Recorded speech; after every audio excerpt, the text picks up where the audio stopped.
Hey guys, welcome to the talk about how to get a job in analytics in tech. My name is Dan Kaziyev. I have experience in analytics and consulting, and previously worked at Uber, and I work at a health tech startup called Your.md. And I would love to share with you my experience of interviewing for roles in analytics and data science. Before we go further, I just wanted to kind of specify the type of roles I'll be talking about. And I think in analytics there is more technical side, which is more kind of research, PhD type roles, creating new AI algorithms, building, productionizing ML models and things like that. That's not what I'm going to talk about. I'm going to talk about more business focused analytics and data science roles. And unfortunately, different companies use different names for these roles. So like Facebook and Spotify, they call these roles data science, whilst Uber calls them analytics or data analyst. But ultimately it comes down to helping kind of organizations solve their business problems by bringing insights from the data. That's I think what analytics is about. And as you can see on the Venn diagram, the data science Venn diagram on the right hand side of the slide there, I think that diagram is for technical roles, PhD type data science roles. For analytics, the hacking and the math circles are potentially smaller, but additionally to the subset of expertise, there is also business acumen, and there is potentially another one, which is communication skills. So they're more sort of business focused, require a bit more soft skills perhaps, and a bit less technical. So that's the roles we're going to talk about. And if you're interested in data science roles in Facebook and tech companies, or data analyst type roles, which is, I'm going to use them interchangeably, keep watching. Let's go. All right, so we're going to talk about three main elements of getting a role in analytics, and obviously it starts with updating your CV, which I think is really important. It's the first step. It's like your package that just has to be positioned correctly for you to get through the door, through the first stage. The second step is the interviews, and I'll just share some examples and based on my experience, some frameworks that can help you prepare for different types of interviews in analytics. And the third one is fine-tuning your communication skills, and I think that's really the thing that can differentiate you from the rest of the group, especially in kind of more technical roles. I think that can be a real point of difference. So if you can work on that and make it your standout thing, good for you. So let's start with the first one, updating your CV. And as you can see on the slide, I've listed a few key tips there. The first one is keep it short but punchy. And I think, and it's probably common knowledge by now, but recruiters and hiring managers don't really have a lot of time. And they only spend maybe 5 or 10 seconds scanning the CV. So, unless they see highly relevant content in there, they're just going to skip that, and go to the next CV basically. So you really should kind of respect the time of the recruiter and the hiring manager, and try and make it kind of condense it. All the key information in there, you need to condense and make it super punchy, super relevant, and then it's part of your success. The second one, which I personally thought found to work really well for me personally, is having a profile summary. So when you open your CV, at the top you have your name, and right below your name, having a paragraph, 3 or 4 sentences that summarize why you. So what makes you different from the rest of the candidates. And it doesn't have to be too aggressive perhaps, but it's just like some key strengths, 2 or 3 things that you think really make you an outstanding candidate. So to give you an example, what I usually put in these things for me is, I am a person who kind of operates on the frontier between business strategy and analytics. Because I have experience in strategy consulting and technical analytics roles, I'm sort of somewhere in the middle, and that's what I think makes me unique. So if you can find something for you that makes you unique and interesting, kind of a profile summary would be, a really, really useful tool to make you stand out. The third one is making unrecognizable brands and experiences relevant. So obviously, if you have strong brands on your CV, you need to put them, at the top of it and make them stand out and very visible.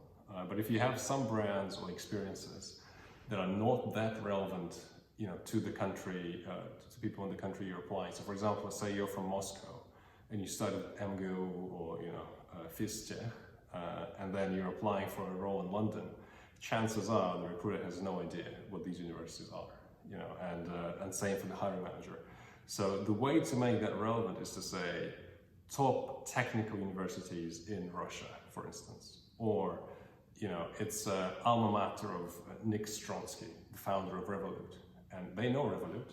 They know that Russia is a huge country, has a lot of technical minds. So kind of spinning that information in such a way that makes it clear to the recruiter that you are a top performer. You're not just a regular average kind of person. In your sort of wherever you live, in your domain, in your society, you are the cream of the crop, and it's all about positioning. To be honest, you don't have to be the winner of all the Olympiads and stuff like that, but you just kind of work with what you have, but try and spin it in a way that makes it look really good, and that's basically marketing for you in a nutshell. So yeah, make unrecognizable brands recognizable or relevant. The fourth one is do not underappreciate soft skills and domain knowledge. And I think here for analytics roles specifically, it's stakeholder management, project management, and communication skills are very, very important. So if your CV is packed with SQL, how to create tables, join tables, Python, R, Tableau, etc. It's great stuff. It's super useful. For junior analytics roles, perhaps it's enough. But I think for a company like Facebook or Spotify, even for junior roles, that's actually not enough. You will need to demonstrate some soft skills and some business acumen and your ability to structure your thinking in a strategic and sort of MECE, sort of mutually exclusive, collectively exhaustive, sort of consulting type way. And by the way, if you haven't come across MECE, I would look it up. It's a typical kind of criterion for how you structure your thoughts on a piece of paper, and I think consulting interviews are useful for that. But yeah, so do not underappreciate soft skills and domain knowledge. That's very, very important. Fifth, it's obvious, but do your research. So if you're applying for a Facebook role, really look around. Maybe you have a guy who went to the same uni as you and works at Facebook, or maybe you have a friend of a friend who works there. And don't be shy. Reach out. Ask these people to help you. Ask them to look at your CV. The more feedback you can get, the better it will become. I think this number 6 is it comes down to building trust with the hiring team, and yeah, that's kind of the essence of your CV. CV is your mechanism of demonstrating to the recruiter, look, you can trust me. I'm not some random bloke or random girl from the block. I'm genuine person, real candidate, and I have a right to be in this process. And I think trust is usually built through familiarity. So if your experience is unfamiliar, if it's from another country or another domain, try and use words that are familiar to the recruiter and the hiring team. Again, so if it's Facebook, Spotify, try and understand what lingo they use and try use that lingo. If it's a different country, watch some videos and read lots of blogs about analytics, written by authors from these countries, and just use the words and the language there. That's what helps create trust. So yeah, never forget that. And yeah, number 7 is have a growth mindset. So if your CV doesn't work, if it fails, if you don't go through the first round and no one's replying to you, so be ready to iterate. So first, change things up, try things differently. And if it still doesn't work, then pivot, have a growth mind. So try to figure out why you're not going through. And for instance, you don't have enough recognizable brands. Well, then have a think about how you can get some brands on your CV. Like, can you get a Kaggle competition on your CV?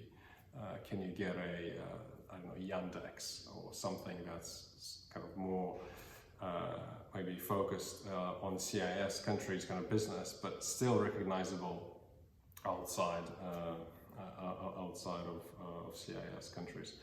And I guess there is also interim steps. Like if your, for instance, destination is London office Facebook or Dublin office Facebook, you could go and land somewhere in Estonia or somewhere in Eastern Europe in a startup like Bolt, for example, or there are many tech companies basically halfway, that you can get into, get your experience there, build your credibility there, and from there you can make a jump to Facebooks and Googles of this world.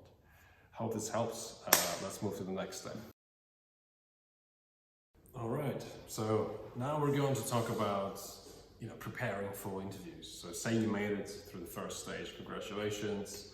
You made it through your CV stage and through your recruiter stage, which is basically walking the recruiter through your CV. Then the interviews, like proper interviews, start. And you usually have kind of 4 types of questions, 4 types of interview types there. And this is based on my experience interviewing with Uber, Facebook, Spotify, Amazon, consulting companies like PwC, UI, and all these roles as well, and lots of health tech startups. So kind of the first most common interview type is competency-based questions. It's when you asked, tell me about a time when you had to demonstrate creative thinking, for example, or tell me about a time when you had to do some analysis and you really smashed it and you exceeded all expectations and things like that.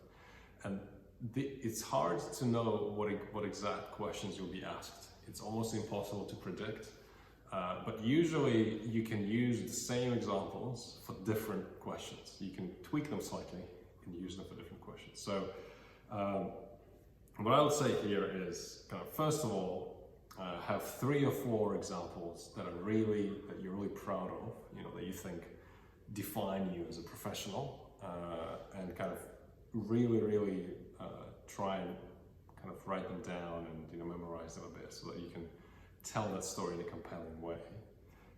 And kind of second of all, for the competency-based questions, you need to use the STAR framework. That's a common framework that stands for situation, task, action, result. So you start by saying, the situation was, I was asked to do an analysis on customer pain points, because basically there was no knowledge on what the customer pain points were. Specifically, the task for me was to build a dashboard that would show, for a specific country, the size of revenue loss that our pain points generate.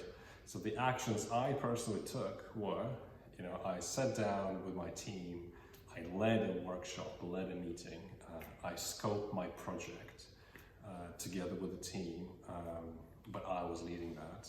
I defined the milestones and who should be in my team, and then I went and started sprinting, doing agile sprints, reiterating that dashboard, building an MVP, minimum product, and reiterating, and finally delivering a final dashboard, final product. As a result, adopted globally across my organization.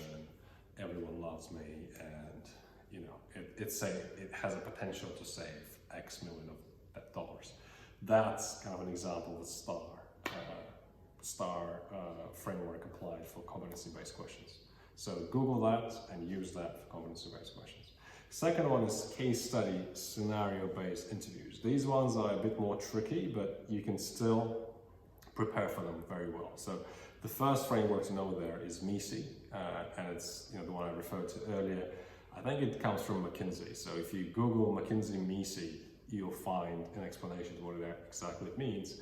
But basically, it's logical thinking, trying to break down your thoughts into a decision tree that is kind of binary and mutually exclusive, but at the same time collectively exhaustive, meaning it covers all the aspects of the problem. So Google that, have a look, and I think it will help you. If you try solving a few McKinsey case studies, there is lots of resources for that. That will help you get in that mindset, because it's really very similar to the types of questions they ask in the interviews here. The second one is kind of Google, Facebook analytics questions. And yeah, on Glassdoor, so if you don't have a download Glassdoor, it's a must. You can go and check what kind of questions people ask on these interviews. And for Facebook, for instance, a typical question would be, how would you measure product health of Facebook? Or how would you measure what's the right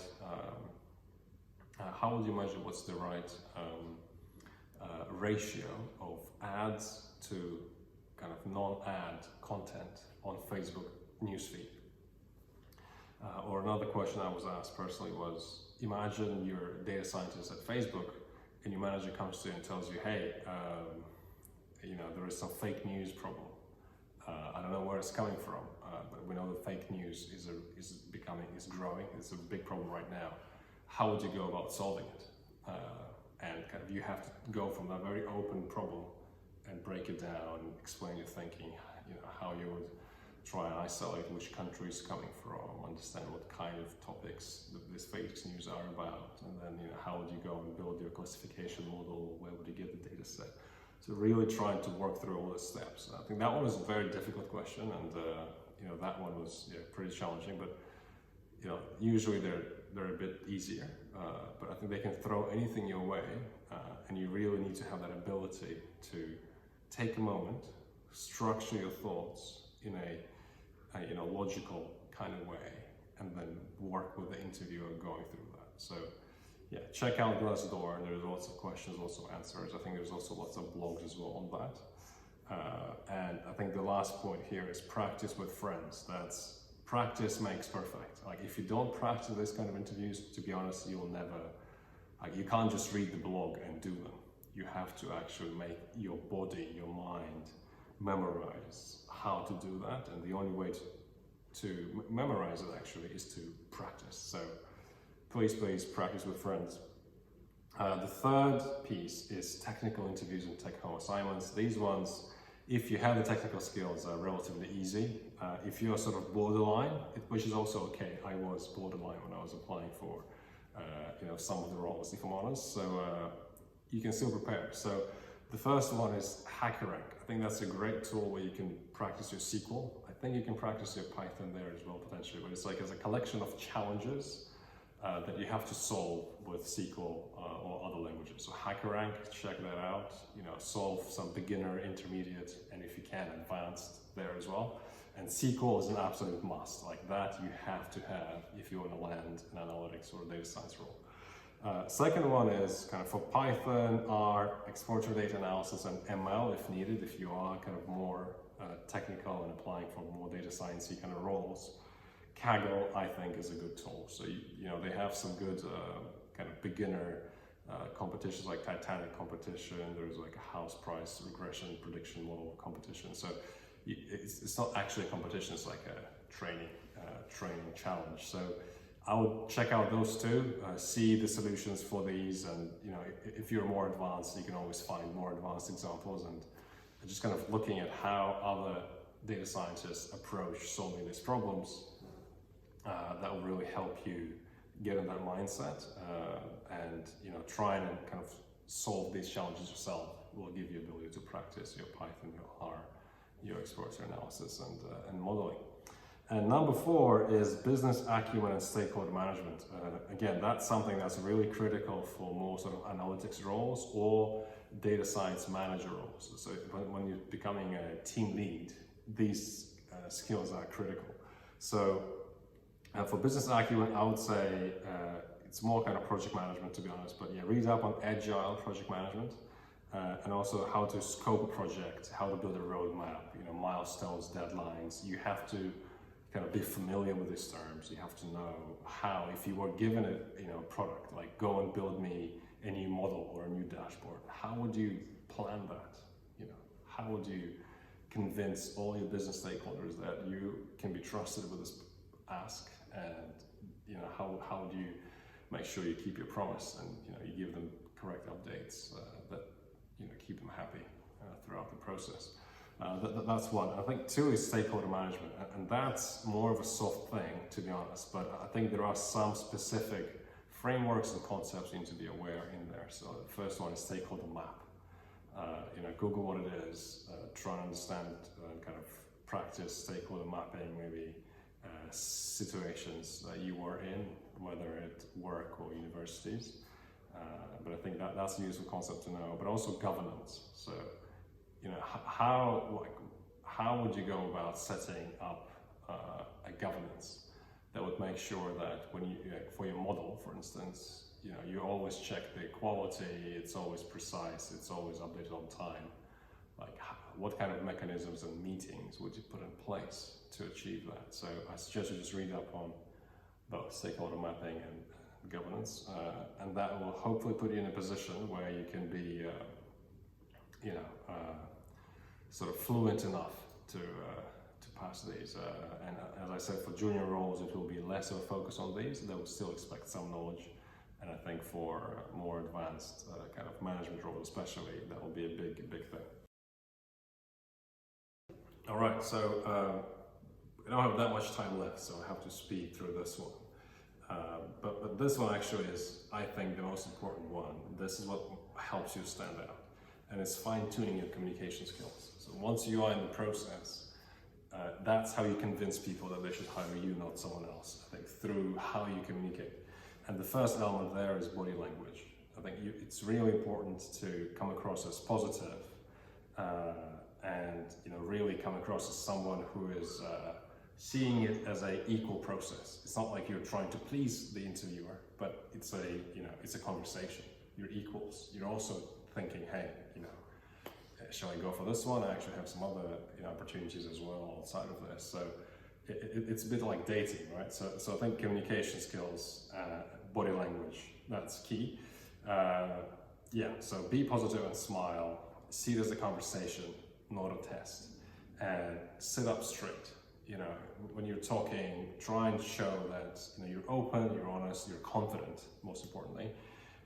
And the way to improve and work on that is, which is my next point, practice public speaking. So use Toastmasters, which is a free public speaking club. I really recommend that. If you're someone that feels like you need to work on your communication skills a little bit, use that. I think that's super helpful. That helped me a little bit gain some confidence as well. I think the second one is volunteer to present as much as you can in your current jobs or studies. So wherever you find an opportunity, start presenting.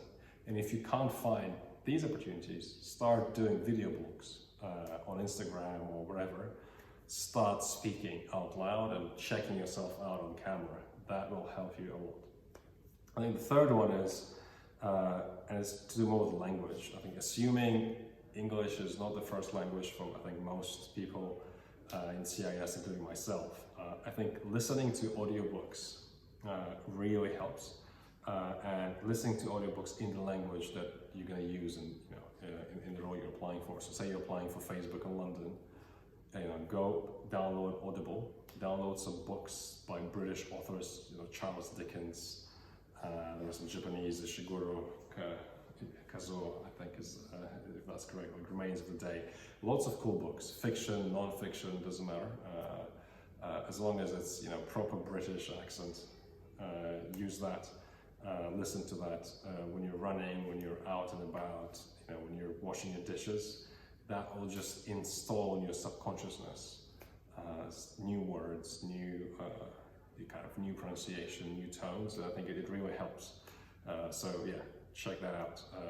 Audible, but also like Netflix and Amazon Prime.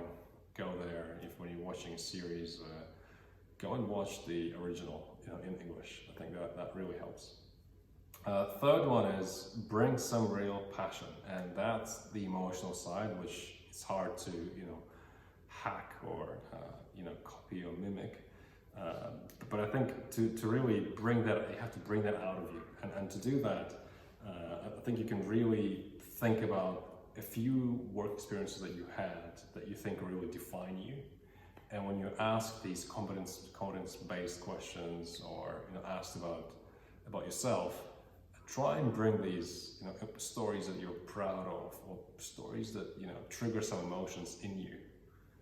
Use these things to bring out that emotion within you, because that's what wins people over ultimately.